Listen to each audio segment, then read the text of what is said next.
Olá, estudantes do nono ano, eu sou o professor William e nessa aula vamos falar sobre o aquecimento global e as mudanças climáticas. O objetivo da aula é analisar o que é o aquecimento global e suas consequências para a humanidade, com destaque para as regiões polares. Mas afinal, o que é o aquecimento global, né? E o que são esses problemas ambientais que acabam ocorrendo, desde quando eles ocorrem, desde quando começa a percepção dos problemas ambientais, quando as pessoas pararam para pensar, né, pisaram no freio quanto aos avanços tecnológicos e pensaram, olha, isso daqui pode estar gerando problema. Os problemas ambientais são fenômenos que prejudicam o equilíbrio ambiental, pois decorrem do uso do meio ambiente como fonte de recursos para a produção econômica e como recipiente de resíduos da produção de consumo. As ações poluidoras realizadas num determinado local ultrapassam as fronteiras dos países e trazem consequências globais. Bem, quando nós falamos de problemas ambientais, eles não se restringem ao território do país, que acaba extrapolando, na verdade, o uso de fábricas, chaminés sem filtros, enfim. Quando um país ele usa muito combustível fóssil, o mundo inteiro acaba sendo impactado com isso. Ou quando um país acaba usando muito, sei lá, energia nuclear, por exemplo, o mundo inteiro novamente acaba sendo impactado. Um exemplo bem claro disso é o que aconteceu em Chernobyl. Na década de 1980, quando o acidente aconteceu, a União Soviética omitiu o problema, mas a radiação começou a chegar nos países membros ali do oeste europeu, né? O ocidente da Europa começou a sentir esses níveis de radiação aumentando e aí começa uma cobrança em cima da antiga União Soviética e eles acabaram falando para o mundo o que havia acontecido. Então os problemas ambientais eles não vão se restringir, obviamente, às fronteiras, porque as fronteiras elas são humanas e não reais, né? As fronteiras no planeta elas não são reais e acaba tendo esse problema no planeta como um todo. Existem algumas questões que precisamos levantar, como a questão ecológica e a produtiva. Quando nós falamos de problemas ambientais nas questões ecológicas, nós temos a perda da biodiversidade, poluição do ar, do solo, da água, aquecimento global, desmatamento, escassez de água e enchente. Todos eles podem ser fenômenos naturais, né, com exceção da poluição mesmo, até mesmo quando nós falamos de poluição, ela pode ser gerada através de um fenômeno natural, por exemplo, um vulcão explode, ele vai sim lançar muito enxofre e gases poluentes para a atmosfera, mas de modo geral, todos esses fenômenos eles são intensificados pelas ações humanas. O aquecimento global, novamente, o aquecimento global ele acontece devido ao efeito estufa. O efeito estufa é um fenômeno natural, mas ele é muito intensificado pelas ações humanas. Quando nós falamos da questão produtiva, nós temos o desperdício da matéria-prima, acúmulo de resíduos, como o caso dos lixões, os aterros, né, o uso de agrotóxicos e defensivos agrícolas e a mineração. Todos eles acabam aumentando muito drasticamente os impactos no meio ambiente. E, consequentemente, eles afetam a questão social, gerando fome, falta de moradia, doenças, concentração de renda, falta de saneamento básico, que é um dos maiores problemas da atualidade, né? No Brasil, por exemplo, quase metade das residências, na verdade é um pouco mais do que isso, não tem saneamento básico, não tem, como eu posso dizer, rede de esgoto ou mesmo uma rede de água potável chegando na casa da pessoa, fazendo com que a pessoa seja dependente, muitas vezes, de criar fossa ou de usar água do poço, e aí já vem a vários problemas de saúde, né? Geralmente, numa mesma propriedade que tem fossa e poço, a fossa contamina o lençol freático e o poço tira a água do lençol freático e as pessoas acabam tomando água contaminada. Agora vamos trabalhar com os principais problemas ambientais da Terra. A poluição atmosférica, o efeito estufa, a destruição da camada de ozônio e o aquecimento global. De certa forma, todos eles estão associados e todos eles foram muito intensificados depois da Revolução Industrial. Por milhares de anos, a sociedade humana não causava grandes impactos no planeta. né, talvez em um ou outro lugar mais focal na construção de uma cidade. As cidades eram muito pequenas, mas a partir da Revolução Industrial, a partir do momento que as pessoas começam a se organizar e começam a desenvolver indústrias, né, e a indústria acaba atraindo cada vez mais pessoas para a cidade, o uso de máquinas a carvão mineral, né, máquinas a vapor, então começam a gerar poluentes. Esses poluentes começam a ser cada vez mais jogados na atmosfera e isso intensifica em muito o poder do aquecimento global, fazendo resultados drásticos, né? Aumentando o número de tempestades que acontecem no ano, derretimento das calotas polares, a própria poluição atmosférica. Quando nós falamos de poluição atmosférica, inclusive, é importante lembrar que na década de 1950, pós Segunda Guerra Mundial, lá na Inglaterra, aconteceu um evento horrível que ficou conhecido como Nevoeiro de Londres. Todas as fábricas trabalhando a todo vapor, teve um processo conhecido como inversão térmica, que geralmente acontece no inverno, quando venta menos no inverno, e a poluição ficou parada em cima da cidade por vários dias, levando milhares de pessoas a desenvolverem problemas respiratórios e muitas pessoas a virem a óbito, infelizmente.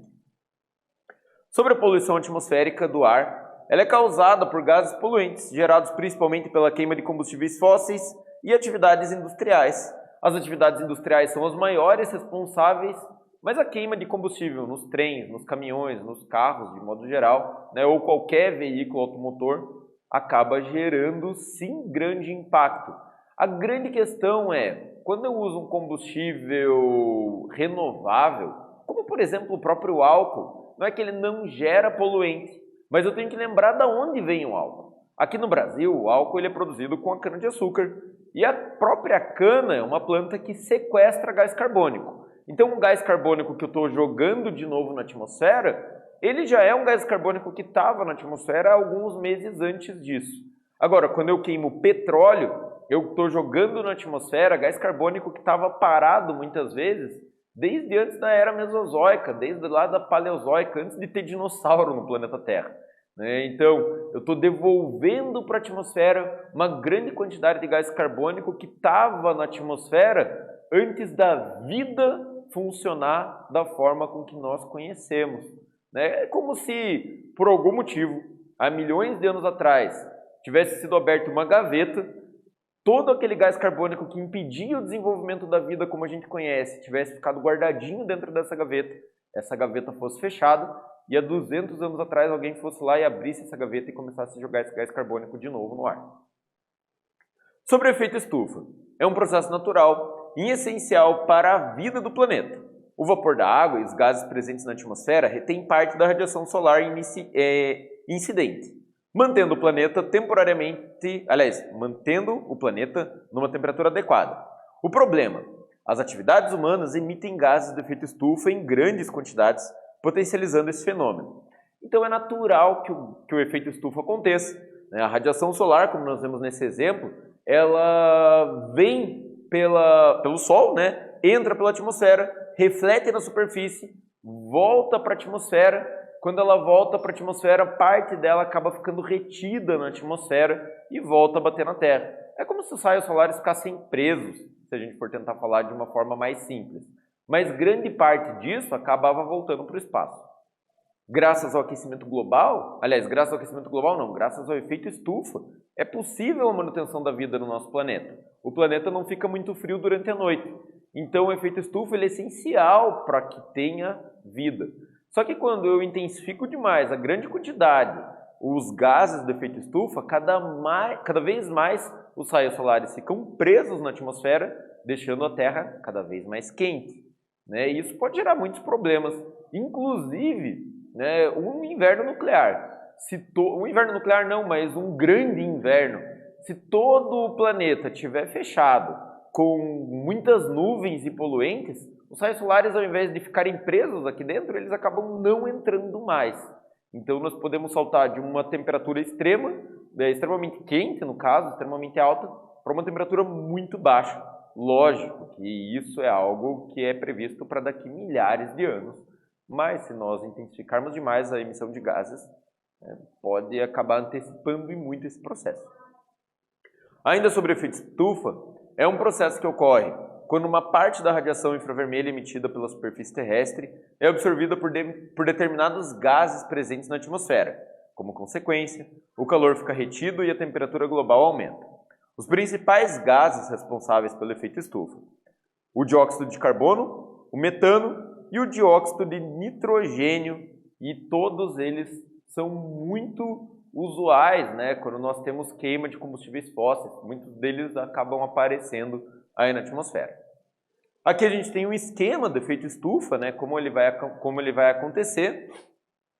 Então a luz solar, ela entra no planeta, na atmosfera, acaba refletindo no solo, na superfície das árvores, e muito dela acaba voltando para o espaço, mas uma parte é absorvida na própria atmosfera. Então é como se ela ficasse rebatendo ali. E isso faz com que a Terra se mantenha quente mesmo durante a noite. Vamos para uma primeira atividade. Conforme que estudamos até aqui, descreva o que é o efeito estufa e agora é com vocês.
Bem, vamos ver como fica a possível resposta dessa atividade? É um processo que ocorre quando parte da radiação infravermelha emitida pela superfície terrestre é absorvida por determinados gases presentes na atmosfera. Como consequência, o calor fica retido e a temperatura global aumenta. Bem, agora vamos falar da camada de ozônio. Alguma vez você já ouviu falar em camada de ozônio ou buraco da camada de ozônio? Esse buraco realmente existe? Vários países ao redor do mundo, em especial os desenvolvidos e os em desenvolvimento, são responsáveis pela poluição atmosférica, poluição que é a principal causadora do aquecimento global e do buraco da camada de ozônio. O buraco na camada de ozônio, na verdade, não é um buraco, é um estreitamento na camada de ozônio. A camada de ozônio, ela faz parte da atmosfera, né? É uma parte da atmosfera onde tem grande concentração desse gás.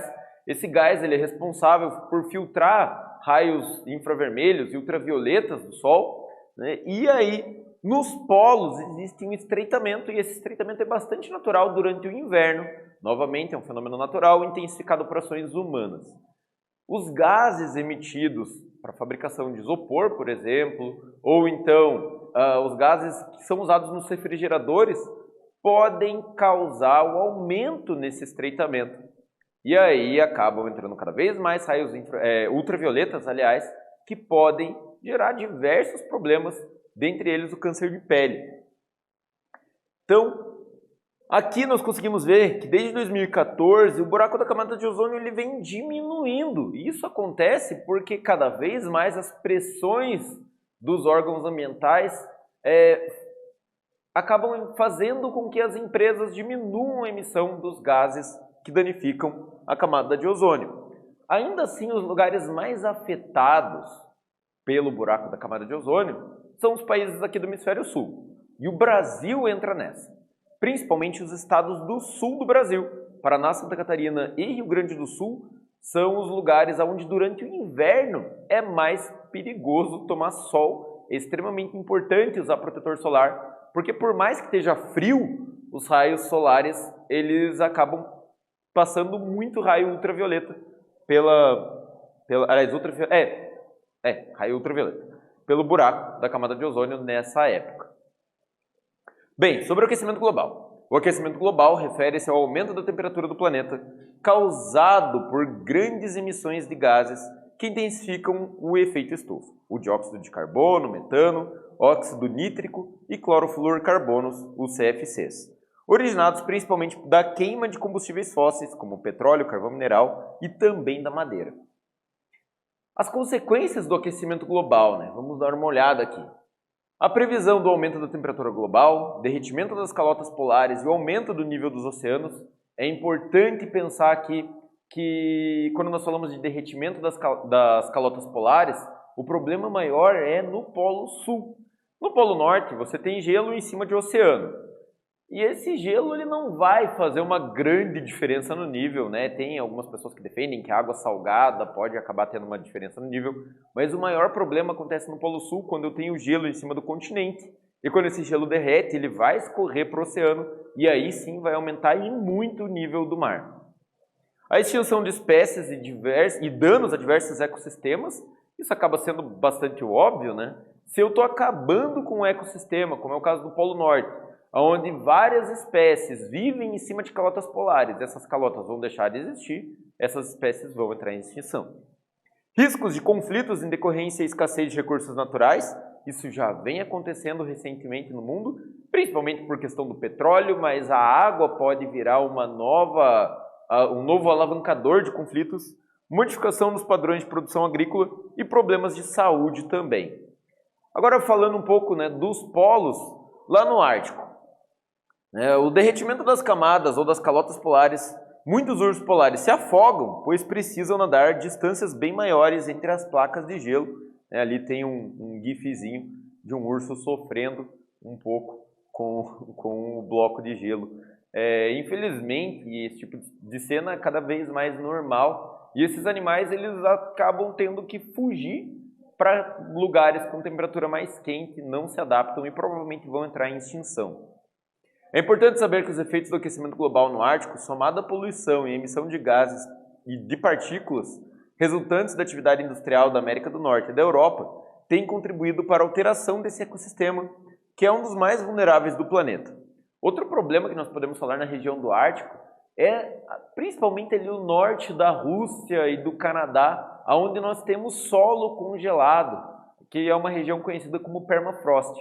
Esse solo congelado está congelado há milhares de anos e pode guardar vírus que nós ainda não conhecemos. O degelo pode liberar esses vírus e causar novas epidemias no futuro. Já na Antártida, o aquecimento global é o principal responsável pela redução da camada de gelo da Antártida e a elevação da temperatura terrestre é extremamente prejudicial para a preservação desse continente. A maior parte da vida ali é habituada, né, ou adaptada ao gelo e nós temos cada vez menos gelo. Então, muitos pinguins acabam sendo afetados, além de outras espécies tantas. E quando a gente fala da Antártida, tem o problema de que boa parte do gelo estava em cima de continente. E aí o mundo inteiro pode ser afetado porque o nível do mar vai acabar subindo. Aqui tem uma matéria sobre o derretimento das geleiras da Antártida pode ser mais rápido do que se pensava, né? Infelizmente esse é um problema bem grande. Não se imaginava que o Polo Sul tivesse sendo tão afetado, mas infelizmente está. E aí toda a região litorânea do mundo todo pode acabar enfrentando um problema sério, né, com o nível do mar. Imagina aqui no Brasil que cidades como Rio de Janeiro ou a própria Paranaguá ficariam debaixo da água se todo o gelo do Polo Sul derretesse. Vamos para mais uma atividade. Observe a charge e explique o problema global retratado e algumas das suas consequências. Aqui na charge nós vemos ali alguns pinguins, né? Querendo entrar numa geladeira e eles estão falando ali, tudo que a gente queria, podemos comprar no crediário. Agora a atividade é com vocês.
Bem, vamos ver como fica a possível resposta? O aquecimento global refere-se ao aumento das temperaturas médias da Terra. Como consequência, podemos destacar o derretimento das calotas polares, aumento do nível dos oceanos e alterações em ecossistemas, entre outros. E é isso. Nessa aula nós falamos sobre o aquecimento global, causado aí por impactos ambientais. Eu espero que vocês tenham gostado da aula e até breve.